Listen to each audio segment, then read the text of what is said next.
This is the 5th video on Unit 5, the first unit of trig.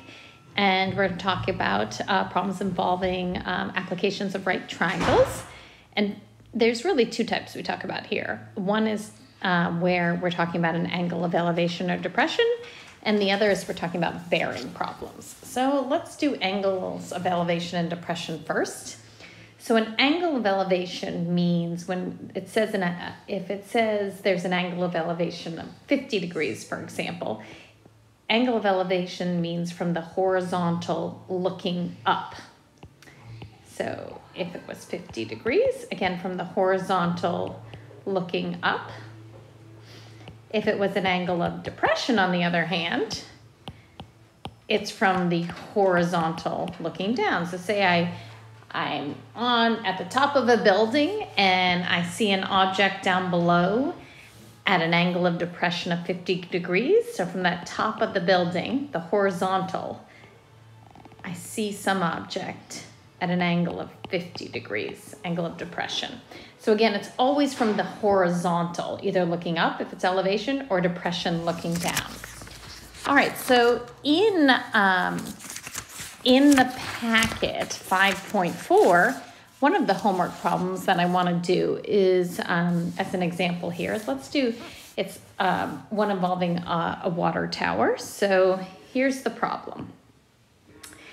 So you've got this water tower located 325 feet from a building. Okay, so you've got my drawing. Not the best at drawing. So we've got this building, and then we've got some water tower situation here.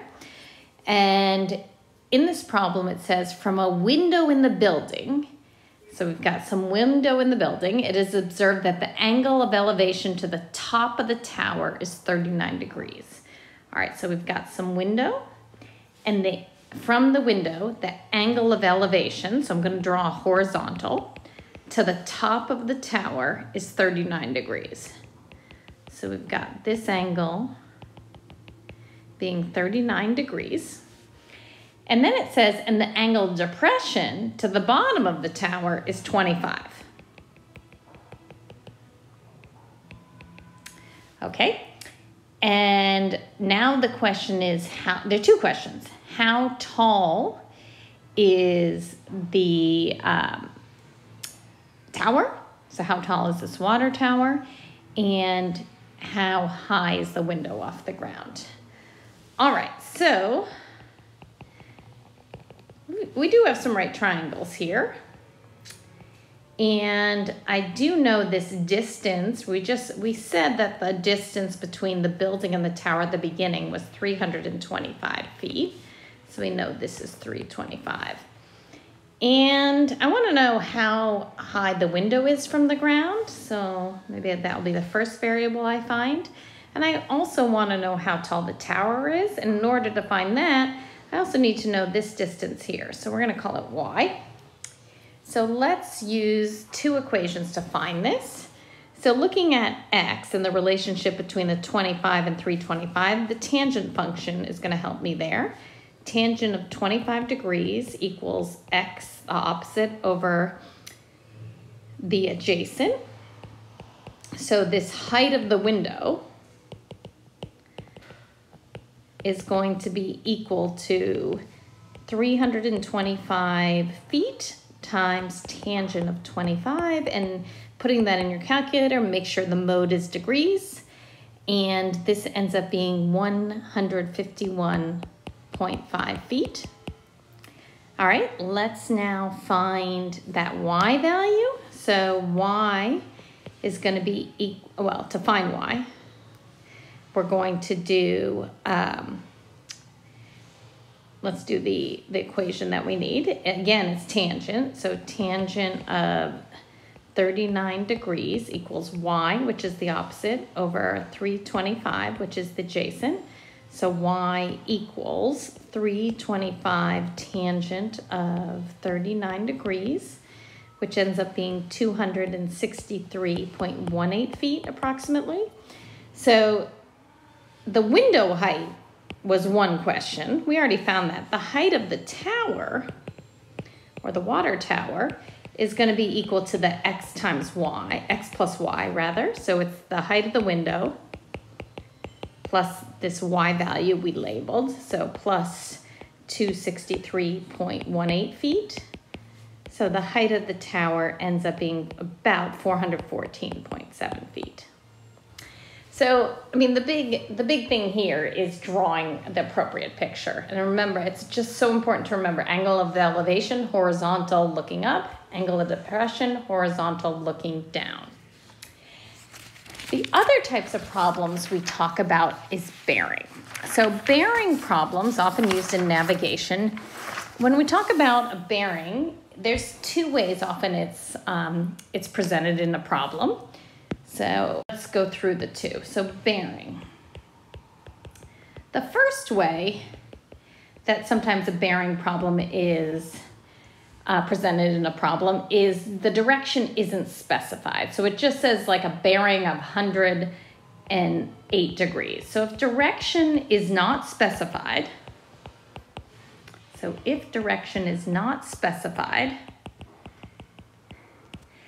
the bearing you measure clockwise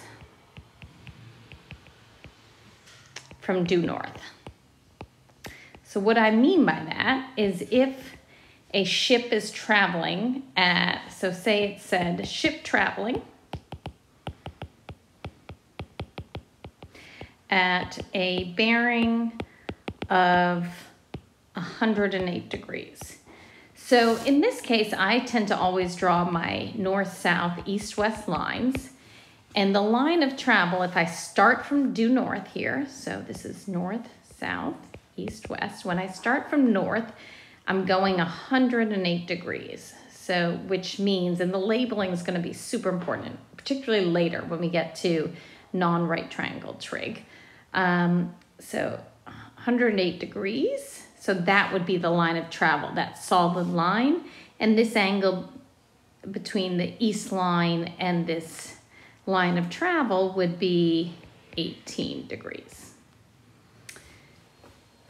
If that looks like 18. Okay, so that's one way sometimes bearing is represented, not specifying direction. The second way that bearing is presented is when direction is specified. And so let's just do the possibilities if the bearing, if we're talking about, I'll just pick a degree. So say north 30 degrees west, for example. That means if I'm traveling on that bearing, it means from the north line, I'm going west 30 degrees. So again, the solid line would be my line of travel. Versus north 30 degrees east would mean from the north line, I am going east or to the right 30 degrees. Similarly, I could have south 30 degrees west. So from a line going south, I could have 30 degrees west, or I could have south 30 degrees east. So sometimes it's specified that, in other words. And forgive me, my angles are not exact by any means.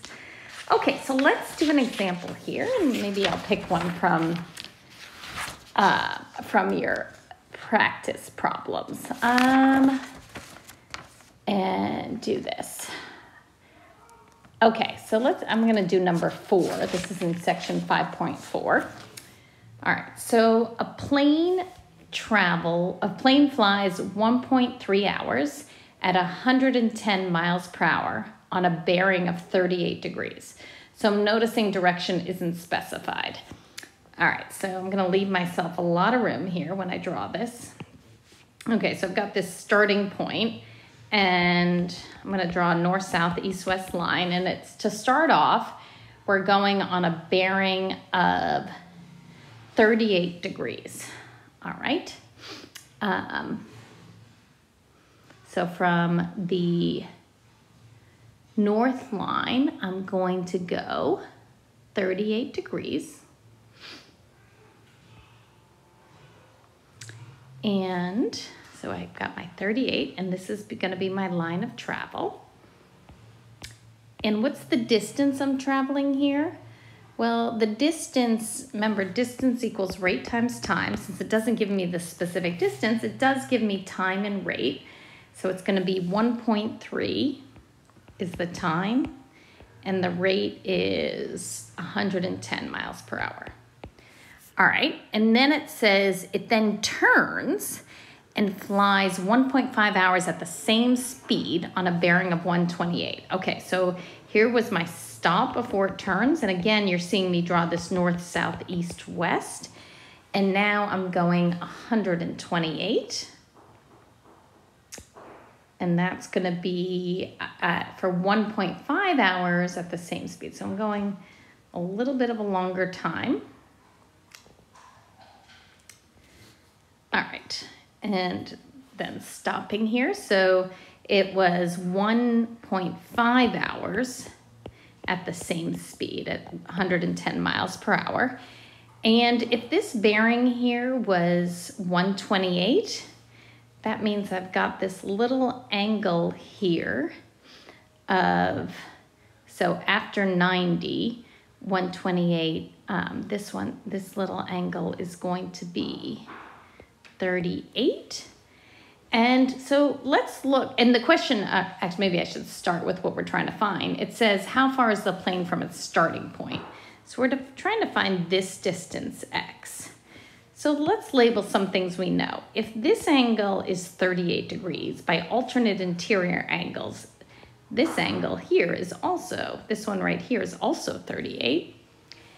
And if I know this angle is 38, this angle here must be 90 minus 38, or in other words, 52. And there we have our right triangle, because 52 plus 38 is going to be 90.